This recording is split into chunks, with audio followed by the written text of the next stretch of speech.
So today I'm joined by Trevor, who is kindly going to talk us through his experience of going through a breakup and where he is at now with it all. So hello, Trevor. Thank you for joining me today. Hi, Vincent. Thank you for having me on.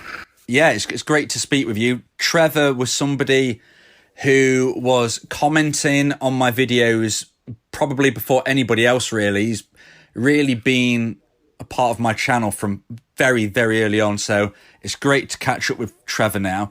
So if you don't mind, Trevor, could you please explain to people about your breakup and how it kind of happened? So what was your relationship like before the breakup happened, please?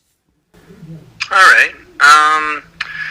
I would say it was great, but there was like really intense attraction from like day one when we met, and so perhaps just kind of the infatuation covered over some areas that were an issue. But we had a lot of fun together, a lot of laughs, traveled. I learned to snowboard so that we could go together, so we probably ended up going to about 15 different resorts over a few years. And yeah, she was very, very affectionate, very giving person. Maybe perhaps I could say a bit on the sensitive side, which probably was the issue further down the line. Because sometimes I did have a bit of a temper, but yeah, I'd say overall it was good. But I mean, I think it came out later when she started pulling away and going out more, and just she just lost interest in doing anything with me.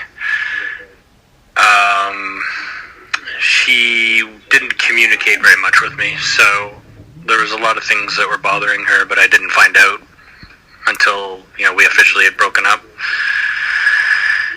And so our situation was a bit weird because she was waiting for a condominium to be built, and it got delayed many times, so we just thought we'd be living together for another couple of weeks, and it ended up stretching out for 3 months, which was kind of turned out to be agony for me. Being with someone that you still had strong feelings for, but it's completely had pulled the plug on our relationship, and was just going out on her own and doing her own thing. So do you want me to pick up?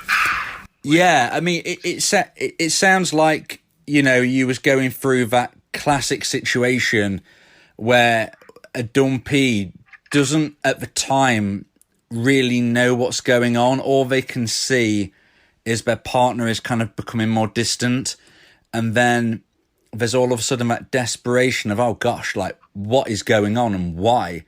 Like you can see what's happening, but you don't know why, and you don't really know how to stop it, and it seems like anything you try seems to make it worse. And it must have been incredibly difficult just kind of witnessing this. I mean, how long would you say the pulling away lasted? I think it started right. We had gone to San Francisco in August 2018, and then it was shortly after that. Probably I started noticing in October when she stopped being physical with me. Yeah. And yeah, it just became very distant, and then she started. I'm sure other people have experienced this, where she just became much more critical of me. And pretty much, I couldn't do anything right from that point on. Just, bring up every little thing that irritated her. But yeah, it's very, very disheartening, to say the least, when the person you love and the person who you not too far, not too long ago was showing love to you, all of a sudden is being overly critical, being unfair, picking on you for any slight thing you may have done, fairly or unfairly. Must have been very, very hard. So when the breakup actually took place, how was you feeling at that time? So when she actually ended the relationship, what was your thoughts then? Well, it was really difficult.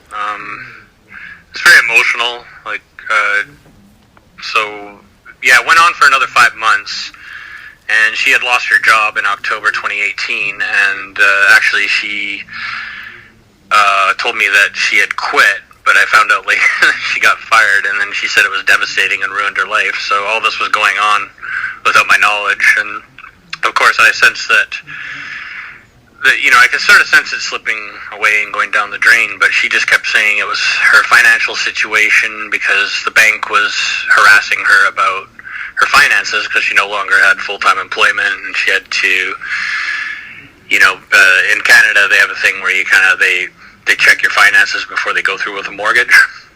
Yes. Place. So I mean, it seemed reasonable. Although at the back of my mind, I still could feel that there was something wrong with the relationship. But she just wouldn't come clean. And then she kept hinting that, like, oh, the mortgage brokers insist that I have to live at this place for a year, and she's gonna move out. And I was like, oh, okay, like this is a bit weird. And then it wasn't even her that like actually initiated the breakup. I mean, I kind of felt that she was just running out the clock until her condo was done, and then I don't want to say it, but I almost feel like she would have ghosted me at that point if we didn't. So I had brought it up in March, I think April or May 2019, that I just kind of pressed her on it, and then she admitted it, and she's like, I don't feel any attraction for you anymore. This isn't working for me. And then that was it, and it was very emotional. Like, we both cried.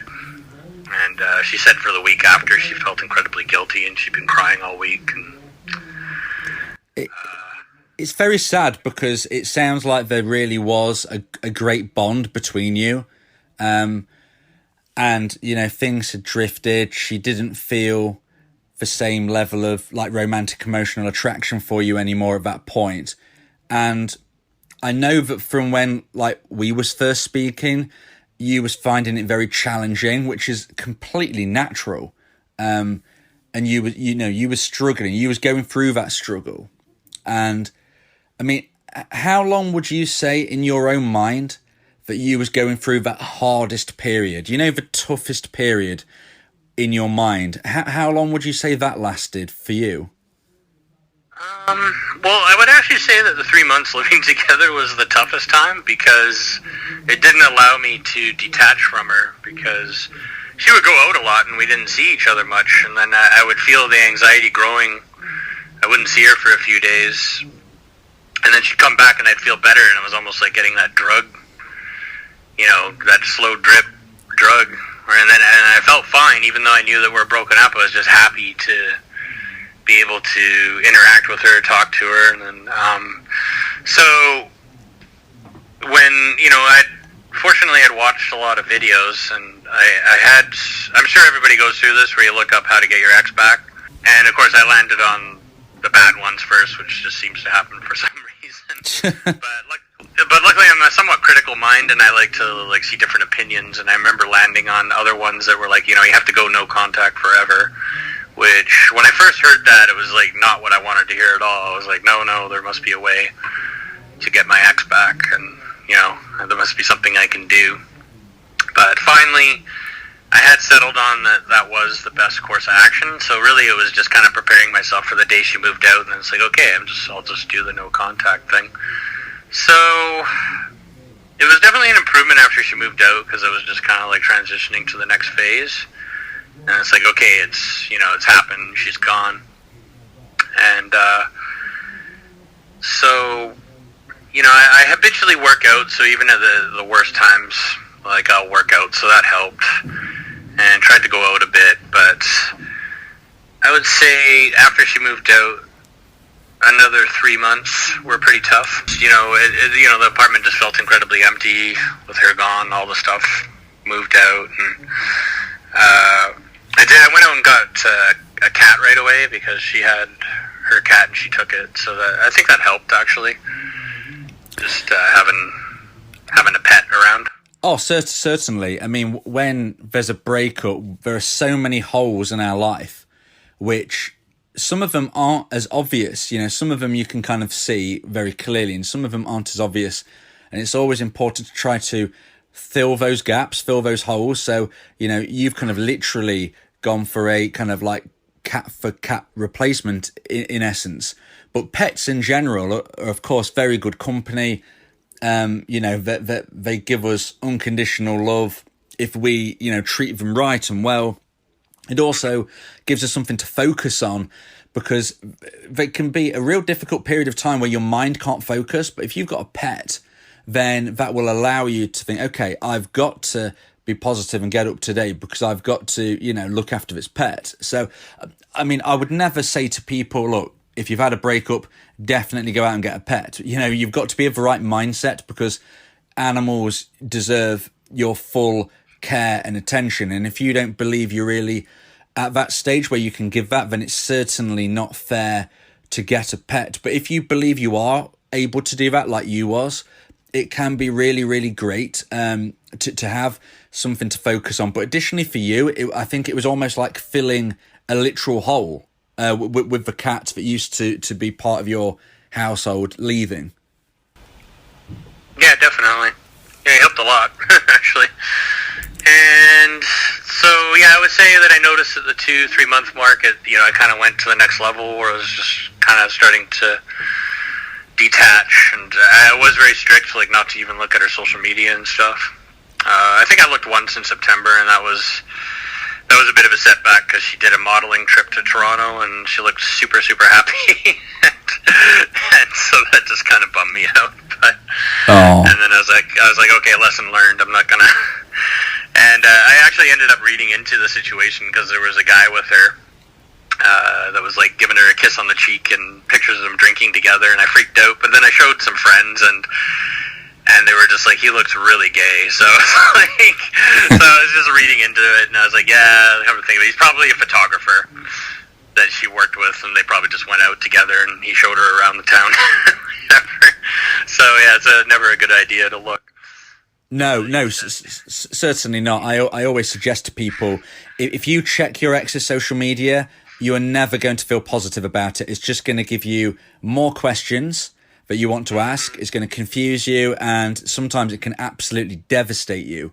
There's just no benefit to it from what I have seen, from the research I've done, case studies. It's just not worth your while. It's very easy for me to say, and it's very difficult for people who are going through the grind to actually believe me on this. But hopefully hearing your story, Trevor, you've been through it relatively recently, and you know that it's not going to help you. No, definitely not.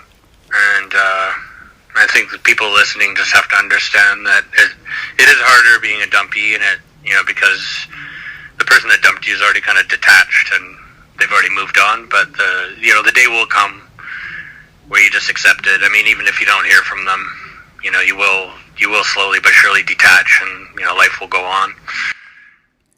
And that's the important thing. That person to be happy. Absolutely, yeah. With you just saying that at the end, you want that person to be happy. I think that's really important, because when we're going through it, people feel angry, they feel bitter. But ultimately, if you can come to a place of peace, it's going to help you in the long run, because negative emotions are just wasted emotions in your mind. So if you can get to that point, then that is all the better.